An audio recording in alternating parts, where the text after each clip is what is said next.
My name is Cordelia Haynes, and I'm sitting across from my boss, Thaddeus Morse, as he slides a piece of paper across his polished desk toward me. It's my annual review, and I've been with this marketing consultancy for 8 years. He's wearing that particular expression he gets when he thinks he's about to deliver devastating news, like a cat who's cornered a mouse. "We're cutting your salary in half," he says, leaning back in his leather chair. "Take it or leave it." The number on that paper is so low it would barely cover my rent. I look up at him, and he's actually smirking. 8 years of 60-hour weeks, of saving his reputation countless times, of being the person every client actually talks to while he takes credit for my work. 8 years, and this is what he thinks I'm worth. "I understand," I say calmly. "When does this take effect?" His smirk widens. "Immediately." I nod and fold the paper neatly. "Perfect timing," I tell him, and something flickers across his face because my reaction isn't what he expected. Before I go deeper into what happened, could you please take a few seconds to tell me in the comments where you're listening from? Because I want to know where my story is reaching people around the world. And also like, subscribe, and click the bell icon, because what I'm about to share with you is going to show you exactly how someone can think they hold all the power and discover they never had any at all. See, what Thaddeus didn't know, as he sat there trying to humiliate me, was that 3 weeks earlier, I'd gotten a call from Elena Voss. Elena runs the most successful marketing firm in our city, and she'd been watching my work for years. Not Thaddeus's work, mine. Because everyone in this industry knows who actually delivers results, even when someone else's name is on the door. "Cordelia," Elena had said during our coffee meeting, "I want to offer you something different. Not just a job, a partnership. I'm expanding, and I need someone who understands that business is built on relationships, not ego." I hadn't given her an answer that day. I told her I needed time to think.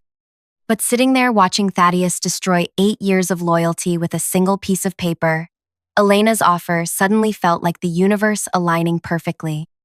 You have to understand something about Thaddeus Morse. He inherited this company from his father 12 years ago. Never worked a day in client services, never had to charm a difficult customer or stay up all night fixing someone else's mistake. He's one of those men who thinks showing up and having his name on the building automatically makes him indispensable. What he never realized is that for the past 3 years, I've been running his entire operation. Not officially, of course. Officially, I'm a senior account manager. But practically, every major decision flows through me first. Every crisis gets resolved by me before it reaches his radar. Every client relationship exists because I built it, brick by brick, conversation by conversation. Take our biggest account, Pemberton Industries. Their CEO, Janet Pemberton, thinks she has a direct line to the company owner because that's how I set it up. When she calls with an urgent problem, she asks for me by name. When she's happy with our work, she sends thank you notes addressed to me personally. Thaddeus gets copied on emails, sure, but Janet and I are the ones who actually solve problems together. Or consider Morrison Tech, our second largest client. I've been their point person for 4 years. I know the founder's daughter just started college. I remember his wife's chemotherapy schedule. I send congratulations when their quarterly numbers exceed expectations. Thaddeus shows up to the annual dinner and makes small talk, but Morrison calls me when he needs real advice. This pattern repeats across our entire client base, 23 major accounts, and every single relationship runs through me. Not because I'm some master manipulator, but because I actually care about their success. I remember details. I follow up on concerns. I deliver what I promise when I promise it. But here's what really made Thaddeus vulnerable, and what he never saw coming. The suppliers and vendors who keep his business running also work primarily with me. When we need printing done quickly, I call Jameson at Premier Graphics directly. When we need last-minute catering for a client event, Rosa at Artisan Foods knows my voice. When our computers break down, Marcus from TechSure asks for me specifically because he knows I'll explain the problem clearly and treat his technicians with respect. These aren't just business relationships. They're human connections built over years of consistent, respectful interaction. While Thaddeus was playing golf and attending networking events where he'd hand out business cards to people who'd forget him within a week, I was building a foundation of genuine professional relationships based on competence and mutual respect. Even his employees gravitate toward me. When someone's confused about a project, they come to my office. When there's a conflict between departments, they ask if I can mediate. When people are thinking about leaving, they confide in me first. Not because I positioned myself as some alternative authority figure, but because I actually listen and help solve problems instead of just delegating them to someone else. The week after my conversation with Elena, I started paying closer attention to exactly how much of Thaddeus's business depended on me personally. It was staggering. I was copied on probably 90% of important emails. My phone number was the one most clients had saved. My relationships were the ones that generated repeat business and referrals. I realized that Thaddeus had made a classic mistake. He'd built a business where he was the visible figurehead, but I was the actual foundation. Remove me, and everything else would have nothing to stand on. So when he slid that salary cut across his desk with such obvious satisfaction, when he looked at me like I was some disposable employee who should be grateful for whatever scraps he threw my way, I knew exactly what I was going to do. Perfect timing, I'd said, and I meant it. I stood up from his office that day and walked directly to my desk. I opened my computer and typed out a brief, professional email to Elena Voss. I accept your partnership offer. When would you like me to start? Her response came back within 20 minutes. How about Monday? It was Thursday. That afternoon, I submitted my formal resignation to Human Resources. 2 weeks' notice, as required by my contract. Professional, courteous, giving him time to transition my responsibilities to someone else. Of course, what Thaddeus didn't realize was that my responsibilities couldn't actually be transitioned. You can't transfer 8 years of relationship building in a 2-week handover period. When I told him I was leaving, he barely looked up from his computer. Fine, he said. We'll manage without you. I almost laughed. Almost. Instead, I spent my remaining 2 weeks being the most helpful departing employee in corporate history. I documented every project I was working on. I created detailed client profiles with contact information and history. I wrote comprehensive guides for managing vendor relationships. I organized my files meticulously and left clear instructions for whoever would take over my accounts. What I didn't do was transfer the actual relationships themselves, because you can't transfer trust. You can't document the fact that Janet Pemberton calls me when she's frustrated, because she knows I'll actually listen and find solutions. You can't write a manual explaining that Morrison trusts my judgment because I've never steered him wrong. You can't hand over the respect I've earned from suppliers who know that when I promise something, it happens. On my last day, I cleaned out my desk while Thaddeus was in a meeting. I took my personal items, my diplomas, a few plants I'd brought to brighten up my workspace.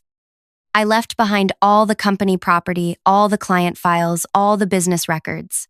I wasn't stealing anything. I was just no longer available to be the invisible infrastructure holding everything together. I shook hands with my colleagues, hugged a few of the people I'd worked closely with, and walked out at exactly 5 o'clock on Friday afternoon. Monday morning, I started my new position as Elena's partner at Voss Associates. We'd restructured the partnership so I'd have equity and decision-making authority from day one.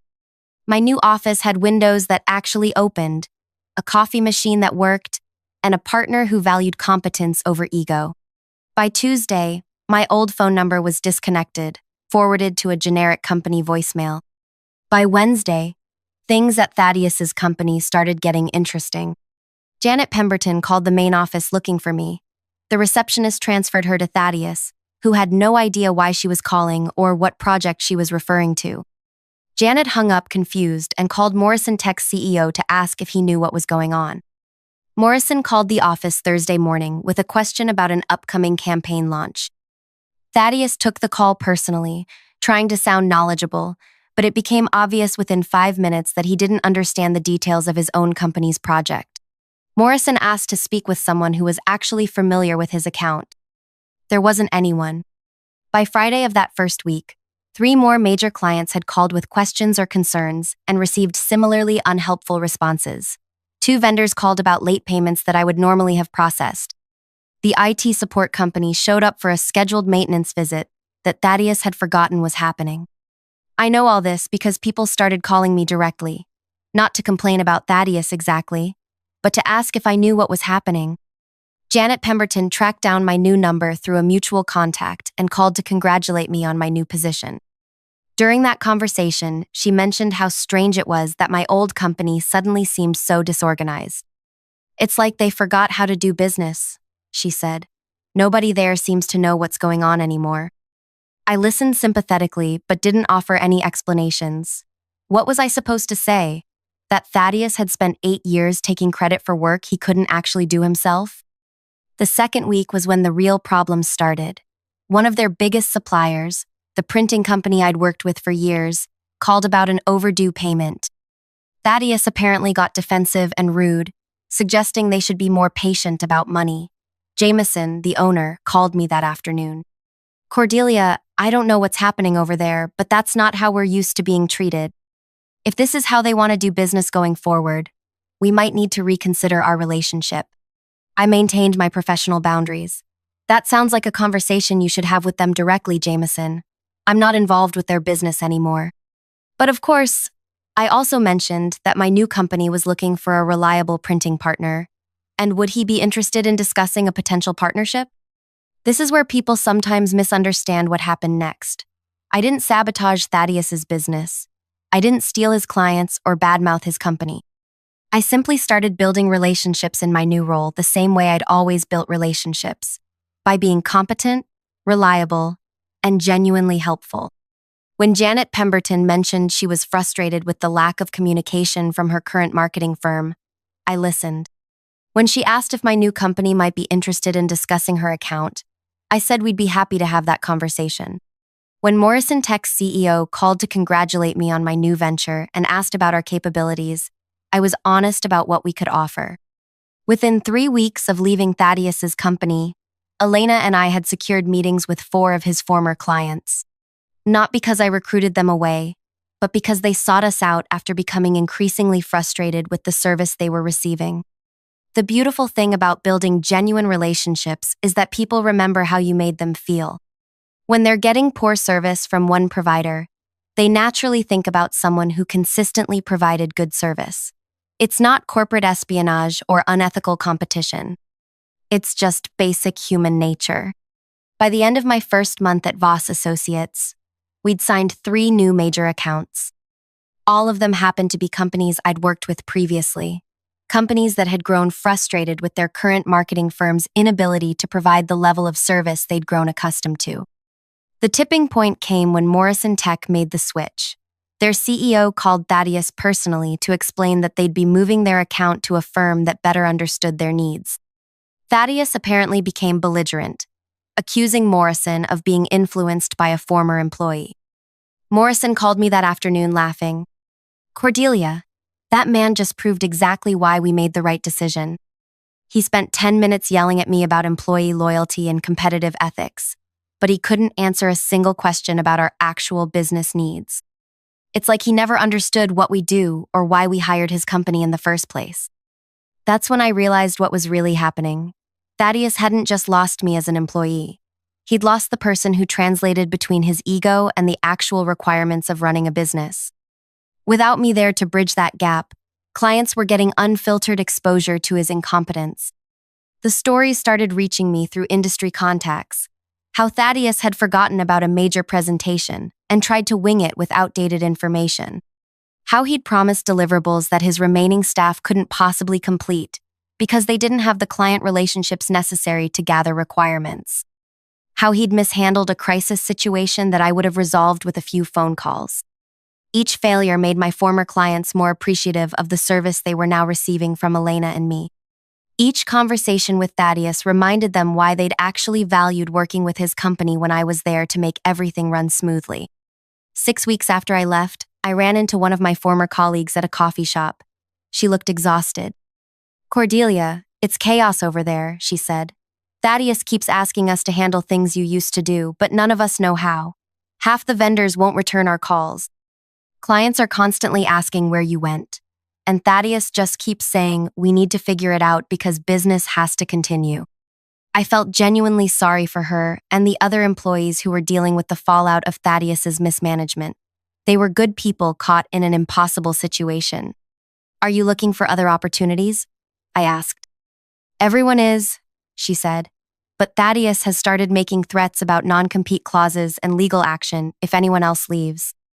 That's when I knew he was truly panicking. Empty legal threats are what incompetent managers resort to when they realize they've lost control of a situation they never actually understood. Elena and I started getting calls from talented people at his company. Not because I was recruiting them, but because word had spread about our growing success and positive work environment. When people are trapped in a failing situation, they naturally gravitate toward opportunities that look more stable and rewarding. We hired 3 of Thaddeus's former employees over the next month. All of them had given proper notice. All of them had been released from any legitimate contractual obligations, and all of them were eager to work somewhere their skills would be valued rather than taken for granted. With each new hire, we gained deeper institutional knowledge about accounts that were struggling at the old company. Not proprietary information or trade secrets, but general industry knowledge and professional expertise that these individuals had developed over years of experience. The final domino fell when Pemberton Industries made their decision to switch firms. Janet called me personally to explain their reasoning. "Cordelia, we've been trying to make it work with your old company for 2 months now, but it's like working with strangers. Nobody there understands our business or our history. Every conversation starts from zero. We're paying premium rates for amateur service." When Elena and I signed the Pemberton account, we became the fastest-growing marketing firm in the city. In 3 months, we'd gone from a small boutique operation to a major player in the local market. All because Thaddeus Morse thought cutting my salary in half would teach me my place. The last time I saw him was at an industry networking event about 4 months after I'd left his company. He looked terrible. Stressed, tired, defensive. When he saw me across the room, he actually tried to approach me. "Cordelia," he said, "we need to talk." I was polite but firm. "I don't think there's anything for us to discuss, Thaddeus." "You destroyed my business," he said, loud enough that people nearby started paying attention. I looked at him calmly. "I didn't destroy anything. I just stopped fixing everything." That was the moment he finally understood what had really happened. I could see it in his face. For 8 years, he'd been running a company where his most important function was staying out of my way while I made everything work. When he drove me away, he lost the only person who'd been preventing his incompetence from becoming visible to his clients. He didn't lose his business because I sabotaged it. He lost it because he'd never actually been running it. The room around us had gone quiet. Other professionals in our industry were listening to a conversation that perfectly illustrated why some businesses succeed and others fail. It had nothing to do with revenge or corporate warfare. It had everything to do with understanding that sustainable success comes from genuine competence and authentic relationships, not from titles and ego and the illusion of power. I excused myself politely and rejoined Elena's conversation with a potential new client. 6 months later, I heard through industry contacts that Thaddeus had been forced to sell what remained of his company to a larger firm. The brand name disappeared entirely. His father's legacy, built over decades, was gone. But here's the thing that people don't always understand about this story. I never set out to destroy Thaddeus Morse or his business. I never planned some elaborate revenge scheme. I simply refused to continue propping up someone who treated me as disposable while depending entirely on my work to maintain his reputation. The most devastating revenge isn't what you do to someone. It's what happens when you stop doing everything for them. Today, 2 years later, Elena and I run the most successful marketing consultancy in 3 states. We have 47 employees, offices in 2 cities, and a client waiting list that stretches 6 months out. Forbes featured us in an article about women-owned businesses that are reshaping their industries. The local business journal named me Entrepreneur of the Year. But that's not the twist I want to tell you about. The twist is what happened to Thaddeus after his company collapsed, and how it led to the most unexpected phone call I've ever received. Remember how I mentioned he was forced to sell what remained of his business? Well, what I didn't know at the time was who bought it. Turns out it was acquired by Meridian Holdings, one of those massive corporate investment firms that purchases struggling companies, strips them for assets, and either flips them or dissolves them entirely. Thaddeus walked away with enough money to cover his debts and maybe 6 months of living expenses. Not exactly the comfortable retirement he'd probably imagined when he inherited his father's company. For about a year after that, I didn't hear anything about him. Occasionally, someone would mention seeing him at networking events, trying to rebuild his reputation, but nobody took him seriously anymore. Word travels fast in our industry, and everyone knew what had really happened to his business. Then, about 8 months ago, something interesting started happening. I began getting calls from headhunters, asking if I knew anything about Thaddeus Morse's background and work history. Apparently, he was applying for senior management positions at various companies, and his resume made it sound like he'd been some kind of visionary leader who'd built a successful agency before deciding to pursue new challenges. I was always honest when those recruiters called. I explained that while Thaddeus had owned a company, he hadn't been particularly involved in the day-to-day operations or client relationships. I never badmouthed him personally, but I didn't help him create a false narrative about his professional capabilities either. Most of those conversations ended with the recruiter thanking me for my insights and moving on to other candidates. But then, 3 months ago, I got a call that completely shocked me. "Ms. Haynes? This is Patricia Williams from Blackstone Associates. We're an executive search firm, and we're hoping you might be able to help us with a rather unusual situation." Blackstone Associates is one of the most prestigious headhunting firms in the country. They place CEOs and senior executives at Fortune 500 companies. I couldn't imagine why they were calling me. "We've been retained by a client to find a chief marketing officer for their organization," Patricia continued. "It's a significant role with substantial responsibility and compensation. Based on our research, we believe you might be perfect for this position." I was flattered but confused. I appreciate the call, but I'm very happy with my current situation. I'm a partner in my own firm. "We understand that, and we certainly respect your success, but this opportunity is quite extraordinary. Our client is specifically looking for someone with your combination of relationship-building skills and operational expertise. The compensation package starts at $400,000 annually, plus equity and bonuses." That got my attention, not because I was interested in leaving Elena and our company, but because that kind of offer meant they were serious about finding someone exceptional. "Can you tell me more about the client?" I asked. "Actually, that's where this becomes somewhat sensitive. The position is with Meridian Holdings, specifically to oversee the marketing operations for their recently acquired properties. They're looking for someone who can rebuild client relationships and restore operational efficiency to companies that have experienced management challenges." I almost dropped the phone. Meridian Holdings, the company that had bought Thaddeus's business. "I'm not sure I'd be interested in that particular opportunity," I said carefully. "Ms. Haynes, I hope you'll at least consider meeting with our client. They're prepared to offer significant autonomy and resources.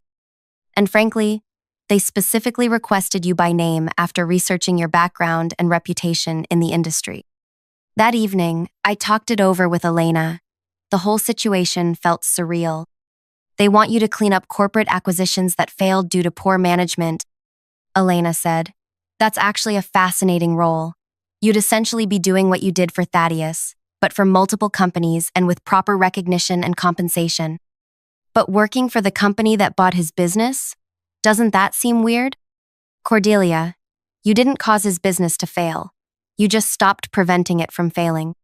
If Meridian Holdings has figured out that they need someone with your skills to fix similar situations, that's actually a compliment to your expertise." I agreed to take the meeting, mostly out of curiosity. The Meridian Holdings office was in a downtown high-rise, with views of the entire city. Patricia Williams met me in the lobby and escorted me to the 42nd floor, where I was introduced to David Chen, the regional director overseeing their recent acquisitions. David was nothing like what I'd expected. Mid-40s, soft-spoken, incredibly well-informed about business operations. He'd clearly done his homework about my background and the situation with Thaddeus's company. "Cordelia, thank you for taking this meeting. I want to be completely transparent about why we're interested in you specifically. He pulled out a thick folder and placed it on the conference table between us. Over the past 18 months, Meridian has acquired 7 small to medium-sized companies in various industries.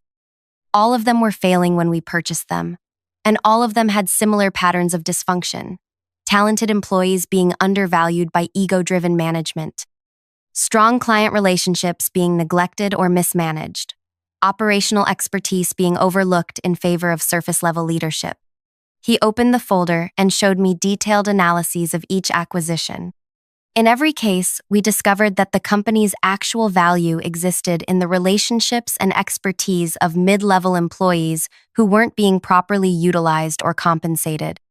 When we tried to rebuild these companies using traditional management approaches, we struggled to restore the client relationships and operational efficiency that had made them valuable in the first place. I could see where this was going. You want me to help you identify and retain the people who actually made those companies work. Exactly. But more than that, we want you to develop a systematic approach for rebuilding companies that have lost their operational foundation due to poor leadership. We think you understand something about business relationships that most executives miss. David leaned forward in his chair. We've studied what happened with your former employer's business, not to judge or assign blame, but to understand the dynamics that led to such a complete operational collapse. What we found was fascinating. He pulled out another document. This one focused specifically on Thaddeus's company. Before you left, that business had consistent revenue growth, high client retention, and strong supplier relationships. Within 6 months of your departure, all of those metrics declined dramatically. But here's what caught our attention. The clients who moved to your new firm reported higher satisfaction and better results than they'd ever experienced. I wasn't sure where he was going with this. That suggests to us that you weren't just maintaining existing relationships. You were actually providing a level of service that exceeded what those clients had received before, even when you were constrained by working within someone else's company structure. What does that have to do with Meridian Holdings? David smiled. We want to give you the resources and authority to do for our acquired companies what you did for your own firm.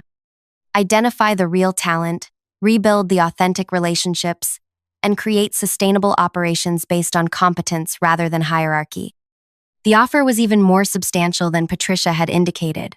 $400,000 base salary, plus performance bonuses that could double that amount, plus equity stakes in the companies I successfully rebuilt.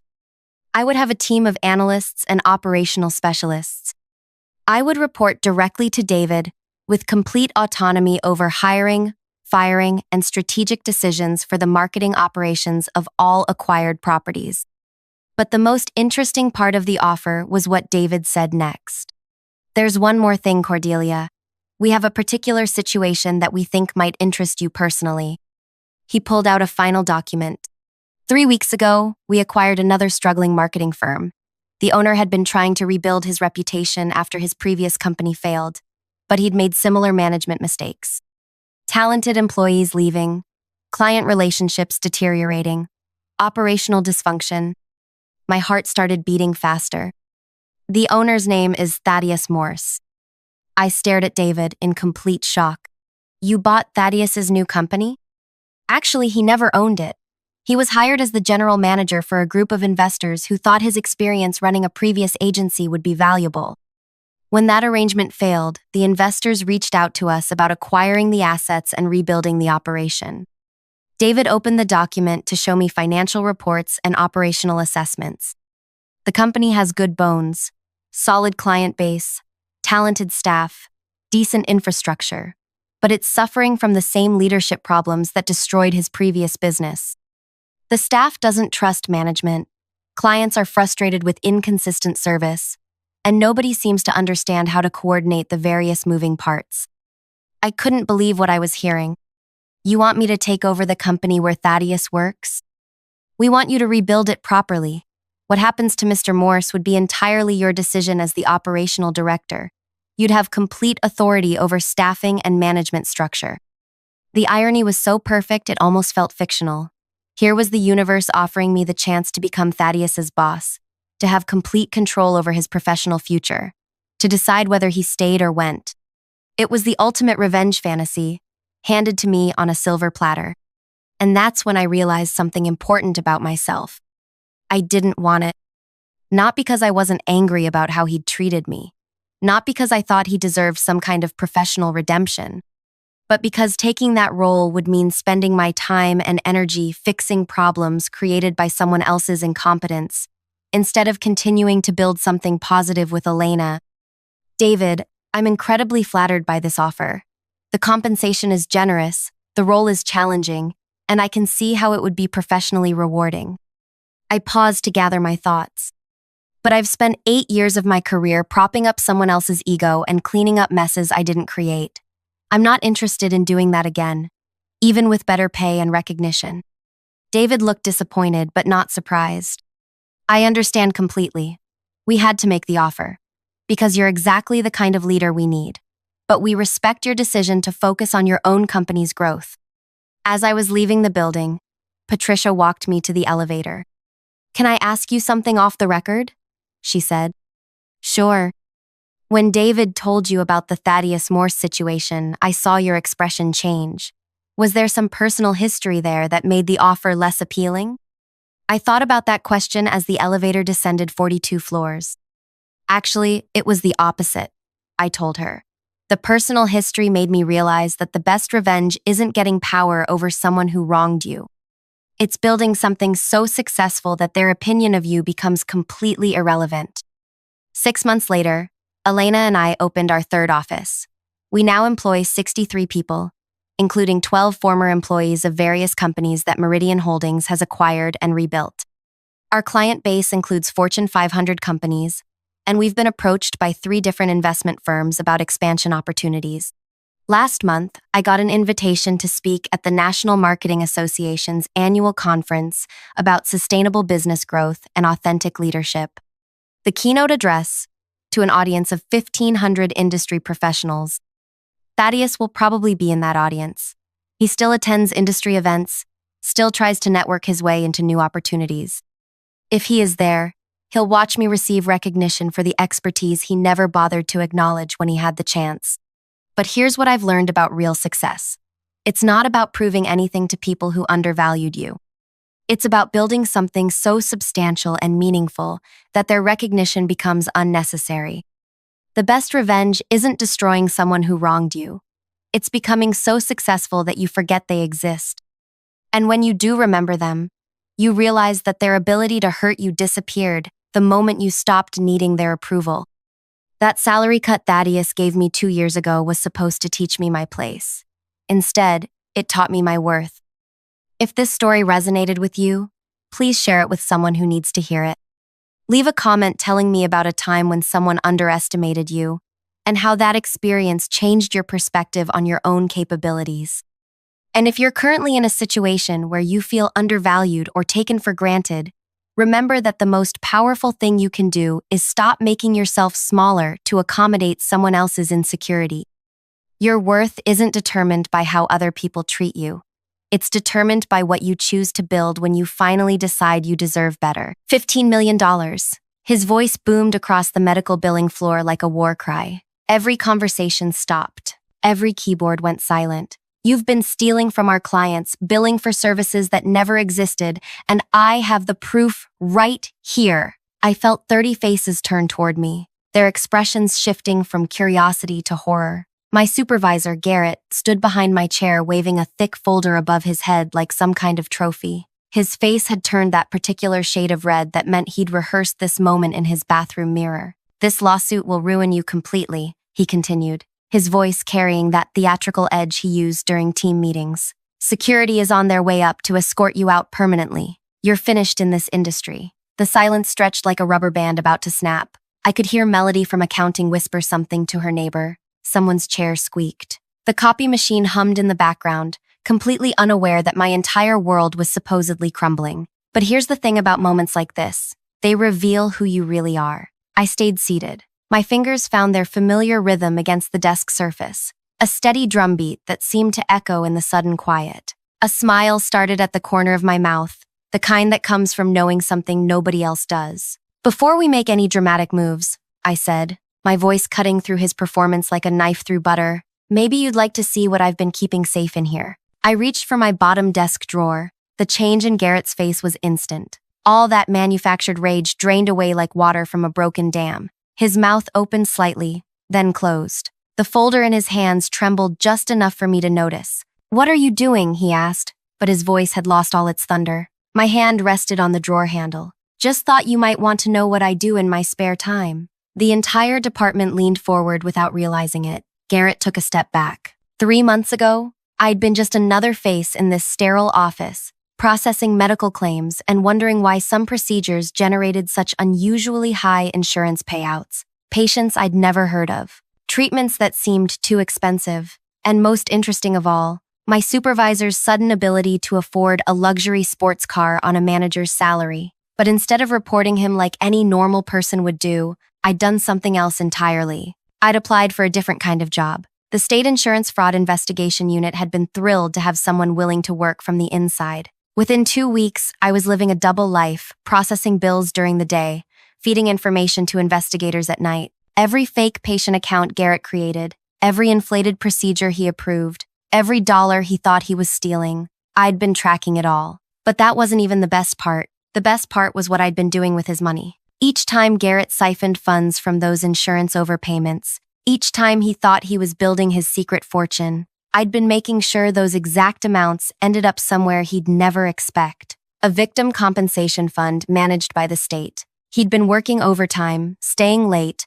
processing more fraudulent claims than ever before, convinced he was getting rich. He had no idea he'd been funding his own victims' recovery accounts. The lawsuit he'd just announced, that was supposed to be his grand finale. Frame me for everything. Claim I was the mastermind behind the fraud, then disappear with his hidden money before anyone could investigate properly. My drawer slid open with a soft whisper. I pulled out a single business card and held it up so everyone could see. The state seal gleamed under the fluorescent lights. State Insurance Fraud Investigation Division, I announced clearly. Special Investigator. That's actually my job title here.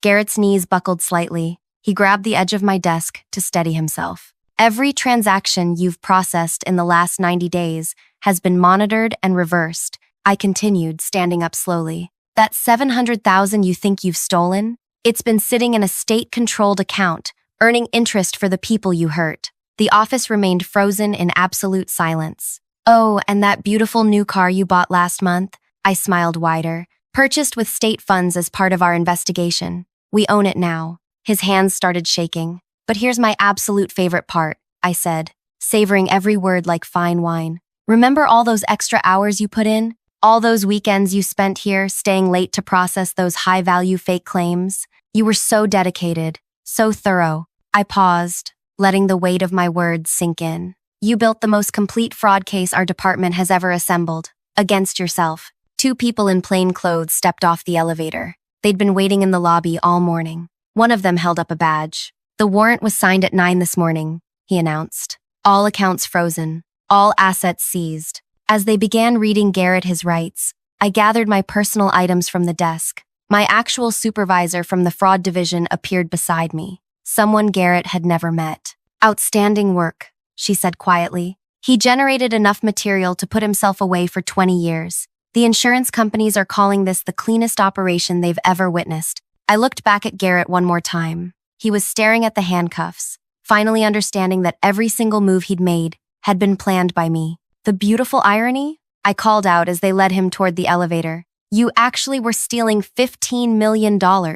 You just never got to keep a single penny of it. But wait, let me tell you how this really started. Because the woman who just destroyed Garrett's life wasn't always this calculating. My name is Raven, and 6 months ago, I was a completely different person. If you're loving this story of ultimate workplace revenge, hit that like button and subscribe for more incredible true stories that will keep you on the edge of your seat. Trust me, you won't want to miss what happens next. And drop a comment telling me, have you ever suspected someone at work of stealing? Because what I discovered next will blow your mind. I used to believe in playing by the rules. I used to think that hard work and loyalty would eventually pay off. I used to trust that people in authority positions had earned their power through merit. That was before I met Garrett. 6 months earlier, I'd been working as a medical billing specialist at a mid-sized healthcare administration company. It wasn't glamorous work, but I was good at it. Really good. I could spot discrepancies in insurance claims faster than anyone else in the department, and I took pride in making sure healthcare providers got paid accurately for their services. Garrett had been my supervisor for about 8 months when I first noticed something odd. A patient named Vincent had supposedly received a series of expensive cardiac procedures at a clinic across town. The total billing came to nearly $40,000, which wasn't unusual for heart surgery. But when I cross-referenced the patient information with the clinic's records, something didn't match up. Vincent's address led to an empty lot. His phone number was disconnected. His insurance information was valid, but when I called the insurance company, they had no record of authorizing those procedures. I brought it to Garrett's attention during our weekly review meeting. "Must be a clerical error," he said without even looking at the file. "These things happen. Just process it through." But it kept happening. More patients with questionable addresses, more procedures that seemed too convenient, more insurance payouts that made my instincts scream that something was wrong. The breaking point came when I discovered a patient who'd supposedly received a kidney transplant, while the same patient was listed as having received a different kidney transplant at another facility 3 weeks earlier. Unless this person had been born with 3 kidneys, someone was lying. When I brought this to Garrett again, his response was different. "Raven," he said, closing my file without reading it, "you're being overly cautious. These medical facilities know what they're doing. Our job is to process claims, not to play detective." That's when I knew for certain something was wrong. Because any legitimate supervisor would want to investigate potential fraud. Any honest manager would be concerned about processing false claims. But Garrett wanted me to stop looking too closely at the details, so I started watching him instead. I became a student of Garrett's habits. I arrived early and stayed late, not to impress him, but to observe him. I watched which files he accessed when he thought nobody was around. I paid attention to which phone calls he took behind closed doors. I noticed when he started wearing expensive watches and driving a car that cost more than twice his annual salary. The breakthrough came on a Tuesday evening in late February. I'd told everyone I was leaving for the day, but instead I'd hidden in the supply closet down the hall. Through the gap in the door, I watched Garrett return to his office after the cleaning crew had finished their rounds. He spent the next 2 hours working on something that definitely wasn't part of his regular duties. I could see him typing, printing pages, and making phone calls in hushed tones. When he finally left, I waited another 30 minutes before slipping back into the office. His computer was locked, but Garrett had made a crucial mistake. He'd left a printed email on his desk, probably planning to shred it in the morning. The email was from someone named Craig at a medical clinic, thanking Garrett for processing the Patterson account so quickly and mentioning that the usual split will be transferred by Friday. Patterson was one of the patients I'd flagged as suspicious. I photographed the email with my phone and started digging deeper into the Patterson file the next morning. What I found made my stomach turn. Patterson had supposedly received a series of cancer treatments totaling $68,000, but when I called the clinic directly, they had no record of anyone by that name ever being treated there. The insurance company had already paid out the full amount. That's when I realized the scope of what Garrett was doing. He wasn't just stealing money. He was stealing money that was supposed to help sick people. Every fake claim he processed meant real patients somewhere else might have their legitimate treatments denied due to increased fraud prevention measures. But confronting him directly would have been useless. Garrett was too smart to leave obvious traces, and he had administrative access to systems I couldn't touch. If I reported him through normal channels, he'd have time to destroy anything incriminating and probably find a way to blame me for whatever investigators discovered. That's when I had an idea that would have seemed impossible to the old Raven. I started researching the State Insurance Fraud Investigation Division. They had a website with information about their ongoing cases and how they operated. What caught my attention was a section about undercover operations and how they sometimes worked with inside informants in suspected fraud rings. I spent a week crafting the perfect application. I emphasized my billing experience, my ability to spot discrepancies, and most importantly, my suspicion that my current workplace might be involved in systematic fraud. I didn't mention Garrett by name, but I provided enough specific details about the suspicious claims I'd identified to get their attention. The response came faster than I'd expected. Within 3 days, I received a call from Special Agent Caroline who wanted to meet in person. We arranged to meet at a small restaurant across town, far from anywhere Garrett might accidentally see us. Caroline was nothing like what I'd expected from a government investigator. She was probably in her 40s, with graying hair and the kind of tired eyes that come from seeing too much human greed. But when I showed her the photograph of Garrett's email and explained the pattern of suspicious claims I'd identified, those tired eyes became very sharp very quickly. "How long has this been going on?" she asked. "At least 8 months that I can prove," I told her. "Probably longer. And you think your supervisor is working directly with medical facilities to create false claims?" "I think he's running an entire network.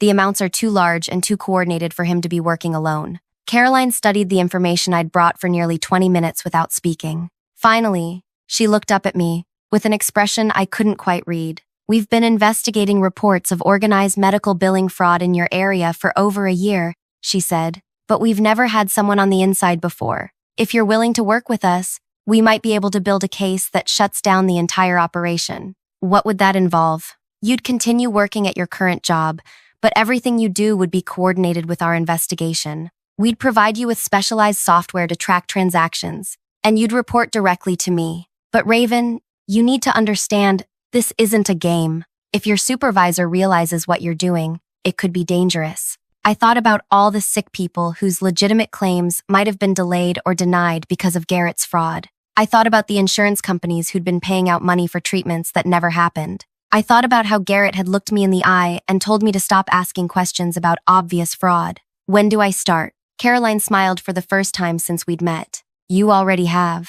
The next 3 months were the most intense of my life. During the day, I performed my regular job duties while secretly installing monitoring software on the office computers. Caroline had provided me with programs that could track every keystroke, every file access, and every transaction that passed through our systems. At night, I transmitted everything to the investigation team and helped them piece together the scope of Garrett's operation. What we discovered was far worse than I'd initially suspected. Garrett wasn't just working with 1 or 2 clinics. He'd built relationships with more than a dozen medical facilities across 3 counties. Some were legitimate clinics whose administrators had been corrupted by easy money. Others were complete fabrications, fake medical offices that existed only on paper, with rented mailboxes and disconnected phone numbers. The network processed false claims for everything from routine checkups to major surgeries. They specialized in procedures that were difficult for insurance companies to verify quickly: mental health treatments, physical therapy sessions, expensive diagnostic tests. By the time an insurance investigator could contact a patient to confirm they'd received treatment, the money had already been distributed and the trail had gone cold. But the most shocking discovery was how sophisticated the operation had become. Garrett and his associates had created an entire database of fake patients, complete with fabricated medical histories, insurance information, and even fake family members who could verify treatments if investigators called to check. They'd stolen the identities of real people, some living, some deceased, and used those identities to create convincing medical profiles. A construction worker from 2 counties over had supposedly received expensive cancer treatments without ever knowing his identity had been used. A retired teacher had apparently undergone multiple surgeries while she was actually traveling across the country visiting her grandchildren. Caroline estimated the total fraud at somewhere between $12 and $15 million over the past 2 years. "This is the largest medical billing fraud case we've ever encountered in this region," she told me during one of our evening meetings. "And we couldn't have built this case without your help." But building the case was only half the challenge. The other half was timing the arrests perfectly so that nobody in the network could escape or destroy crucial information. That's where Garrett's personality worked against him in ways he never could have imagined. He was paranoid about getting caught, which made him meticulous about creating backups of everything. He kept detailed records of every transaction, every fake patient file, every payment split with his network of corrupt clinics. In his mind, this information was insurance. If anyone in his network tried to betray him, he could destroy them with his comprehensive records of their involvement. What he didn't realize was that those same comprehensive records would become the foundation of the case against him. Caroline's team had been monitoring his computer activities for weeks, watching him update his files and back up his data. Every time he tried to protect himself from his criminal associates, he was actually making our case stronger. But Garrett was getting nervous. Several times during March, I caught him staring at me when he thought I wasn't looking. He'd started asking subtle questions about my work, wanting to know why I was staying late some evenings, and whether I'd noticed anything unusual about our claim processing procedures. The tension in the office had become almost unbearable. I could feel Garrett's suspicion growing every day, but I couldn't change my behavior without raising even more questions. I had to continue acting like the dedicated employee I'd always been while secretly coordinating with federal investigators to bring down the man who signed my paychecks. Then, on a Thursday morning in early April, everything started falling apart. I arrived at work to find Garrett in a heated phone conversation behind his closed office door. Even through the walls, I could hear him saying things like, "Too risky," and "We need to shut this down temporarily." When he finally emerged,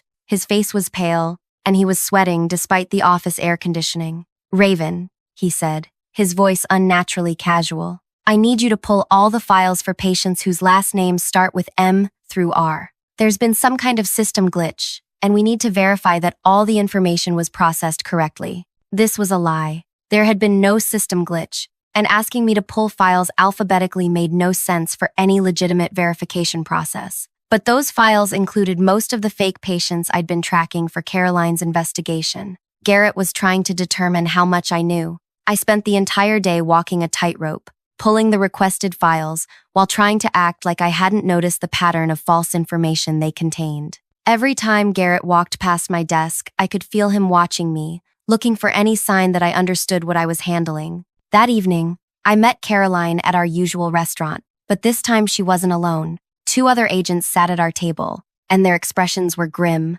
"We think Garrett suspects something," Caroline said without preamble. "Our monitoring software detected that he's been running security scans on the office computers, looking for unauthorized programs." My heart started racing. "Does he know about the monitoring software you installed?" "We don't think so, but he knows something isn't right, and that makes this situation extremely dangerous for you." "What do you mean?" One of the other agents, a man named Paul, leaned forward. "When people running fraud operations feel cornered, they look for someone to blame, someone to frame for their crimes so they can escape clean." "You think he's planning to frame me?" "We think he's already planning it," Caroline said, "which is why we need to move faster than we'd originally intended." "How much faster?" "We're executing the arrests tomorrow morning, all locations simultaneously, so nobody in the network can warn the others." I felt a mixture of relief and terror. After months of living this double life, it would finally be over. But I also realized that if something went wrong, if Garrett somehow escaped or if the case fell apart,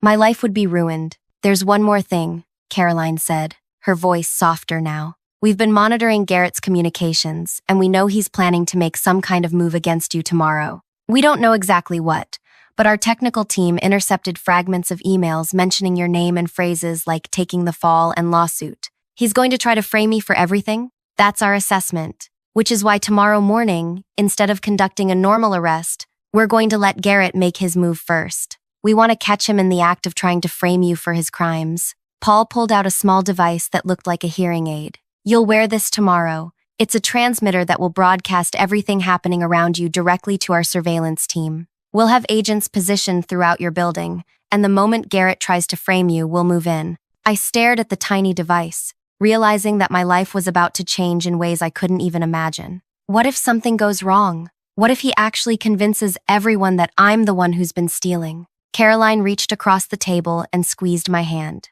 "Raven, you've helped us build the most comprehensive fraud case in the history of this state. We have records of every transaction, every fake patient, every criminal contact in Garrett's network. There is absolutely no way he can frame you for crimes we can prove he committed." But as I drove home that night, I couldn't shake the feeling that I was walking into a trap. Tomorrow would determine whether I emerged as the hero who brought down a criminal network, or as the scapegoat who took the blame for $15 million in theft. The next morning, I arrived at work with Caroline's transmitter hidden in my ear, and my heart hammering so hard I was sure everyone could hear it. But I had no idea that Garrett's plan to destroy me would actually become the final piece needed to destroy him instead. The moment he started screaming about that $15 million lawsuit, I knew exactly what Caroline had meant about letting him make his move first. And I also knew that in about 30 seconds, Garrett's entire world was about to collapse in the most spectacular way possible. The elevator doors opened and Caroline stepped out,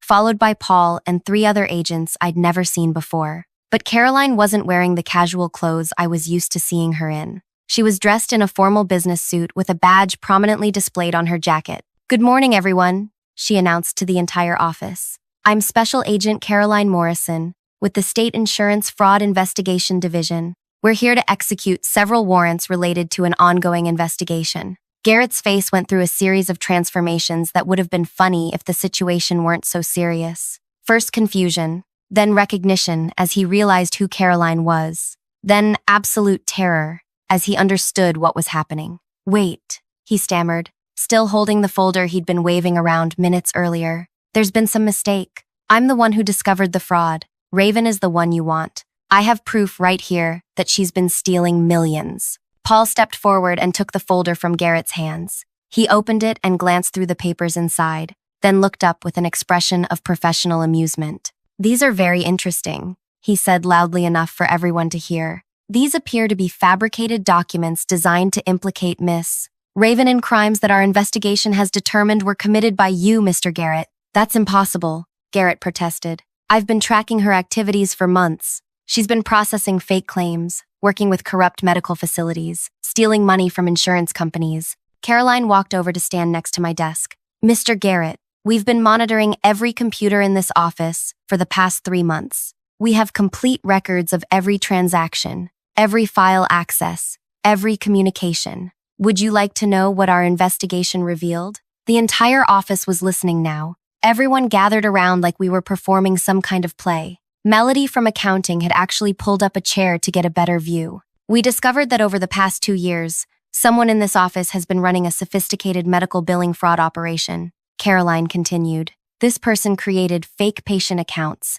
established relationships with corrupt medical facilities, and processed fraudulent insurance claims totaling approximately $15 million. Garrett opened his mouth to speak, but Caroline held up her hand. "We also discovered that this same person has been extremely paranoid about getting caught, which led them to create detailed backup files of every criminal transaction they processed. Files that they stored on their work computer, thinking they were protecting themselves from their criminal associates." Paul pulled out a tablet and began reading from it. "Vincent Patterson, fake patient cardiac surgery, billing $43,000. Created by user account G. Morrison on February 15th at 2:47 a.m. Garrett's face went white. "Jennifer Walsh, fake patient, cancer treatment, billing $68,000. Created by user account G. Morrison on February 22nd at 11:15 p.m. "That's not possible," Garrett whispered. "Michael Torres, fake patient, kidney surgery, billing $92,000. Created by user account G. Morrison on March 3rd at 1:33 a.m. Paul looked up from his tablet. "Should I keep going? Because we have records of over 300 fake patients, all created by your user account, all processed outside of normal business hours when you thought nobody would notice." But Caroline wasn't finished with him yet. "Here's what makes this case particularly interesting," she said, walking closer to Garrett. "About 4 months ago, we received a tip from someone in this office who had noticed suspicious billing patterns. This person was concerned that their workplace might be involved in insurance fraud." She gestured toward me. "That person was Raven. She contacted our investigation division because she suspected her supervisor was stealing money from insurance companies. The room was so quiet I could hear the air conditioning cycling on, so we offered Raven a position as an undercover investigator. For the past 3 months, she's been working as our inside operative, tracking every fraudulent transaction you processed, and feeding that information directly to our investigation team." Garrett stared at me like he was seeing a ghost. "But here's the truly beautiful part of this operation," Caroline continued, and I could hear the satisfaction in her voice. "Raven didn't just help us track your crimes, she helped us reverse them." "What do you mean, reverse them?" someone from accounting called out. Caroline smiled. "Every time Garrett thought he was stealing money from insurance overpayments, that money was actually being redirected into a victim compensation fund managed by our division. He spent months working overtime, processing fraudulent claims, thinking he was building a secret fortune." She paused for effect. "In reality, every dollar he stole was immediately transferred to an account that will be used to compensate the people whose identities he used for his fake patients. Garrett has spent the last 3 months working harder than he's ever worked in his life to fund his own victims' recovery accounts." The laughter that rippled through the office was probably inappropriate given the seriousness of the situation, but I couldn't blame my coworkers for finding some humor in Garrett's complete humiliation. "The car he bought last month," Caroline added, "purchased with state funds as part of our sting operation. the expensive watches, the new clothes, the fancy dinners he's been bragging about, all paid for with money that belongs to the state of state name, and all of it has been tracked and will be recovered. Garrett finally found his voice. But the lawsuit, he said desperately. I have proof that Raven was working with criminal medical facilities. I have phone records, financial transactions. Paul held up the folder Garrett had been waving around earlier. You mean these fabricated documents that you spent all last night creating? The ones that our monitoring software watched you produce in real time? He opened the folder and pulled out several sheets of paper. Fake phone records, showing calls between Raven and medical facilities she's never contacted. Fabricated financial statements, suggesting she received payments from accounts that don't exist. Forged emails that our technical team can prove were created on your computer using your login credentials. Caroline stepped closer to Garrett. Your plan was to frame Raven for your crimes, file a fake lawsuit to make yourself look like a whistleblower, then disappear with the money you thought you'd hidden in various accounts. But every account you opened, every transaction you made, every criminal contact you established, we were watching all of it. This is impossible, Garrett said, but his voice had no conviction left in it. No, Garrett, this is justice. 2 agents moved behind him and began the arrest process. But Caroline wasn't done talking. Ladies and gentlemen, she announced to the entire office, I want you to understand what Raven accomplished here. She didn't just help us catch one criminal. She helped us dismantle an entire network of medical billing fraud that was operating across 3 counties. She pulled out her own tablet and began reading. Based on the information Raven provided and the evidence we gathered during this operation, we executed simultaneous arrests this morning at 14 different locations, 12 corrupt medical facilities, 2 fake clinic operations, and over 30 individuals involved in systematic insurance fraud. The office erupted in applause, but Caroline held up her hand for silence. The total recovery amount will exceed $15 million, all of which will be returned to insurance companies and used to compensate victims of identity theft. This is the largest medical billing fraud bust in our state's history. As they led Garrett toward the elevator, he looked back at me one more time. How long? He asked quietly. How long were you working against me? I thought about all the nights I'd spent transmitting his criminal activities to Caroline's team, all the fake patients whose accounts I'd helped track, all the stolen money I'd helped redirect to victim compensation funds. From the moment you told me to stop asking questions about obvious fraud, I said. From the second you made it clear that you wanted me to ignore crimes that hurt sick people. The elevator doors closed, and Garrett was gone. Caroline walked over to my desk and shook my hand. Raven, what you accomplished here goes far beyond what we initially hoped for. You didn't just help us catch a criminal, you helped us restore money to people who desperately needed it. She gestured to the folder of fabricated documents Garrett had tried to use against me. And the fact that he tried to frame you with obviously fake materials just added additional charges to his case. Obstruction of justice, filing false reports, attempted fraud against a federal investigator. How long will he be in prison? With the amount of money involved and the scope of the operation, 25 to 30 years minimum. He'll be an old man before he sees freedom again. Paul appeared beside us with a final piece of information that made everything perfect. The network analysis is complete, he told Caroline. Garrett kept such detailed records of his criminal operation that we've been able to identify and freeze assets belonging to all of his associates. Full recovery of stolen funds plus interest penalties. He looked at me with genuine respect. Raven, criminals usually try to cover their tracks, but Garrett's paranoia about his criminal partners led him to document everything so thoroughly that he basically wrote our entire case for us. As the investigation team packed up their equipment and prepared to leave, Caroline handed me a business card, a real one this time, not the prop I'd used during Garrett's arrest. We'd like to offer you a permanent position with our fraud investigation division, she said. What you've demonstrated here, the patience, the intelligence, the courage to do what's right even when it's dangerous, those are exactly the qualities we need. I looked around the office where I'd spent months living a double life, where I'd watched Garrett steal millions of dollars while thinking he was smarter than everyone else, where I'd learned that sometimes the best revenge is simply letting criminals destroy themselves with their own greed. When do I start? As I walked out of that building for the last time, I realized that the woman who'd been too trusting, too naive, too willing to believe that people in authority positions had earned their power through merit, that woman was gone forever. In her place was someone who understood that real justice sometimes requires patience, planning, and the willingness to let bad people think they're winning right up until the moment they lose everything. If this story of ultimate workplace justice got your heart racing, smash that like button and subscribe for more incredible true stories of people who refuse to let criminals get away with their crimes. Drop a comment and tell me, what would you have done in Raven's situation? Because sometimes the best revenge is simply giving people exactly what they deserve.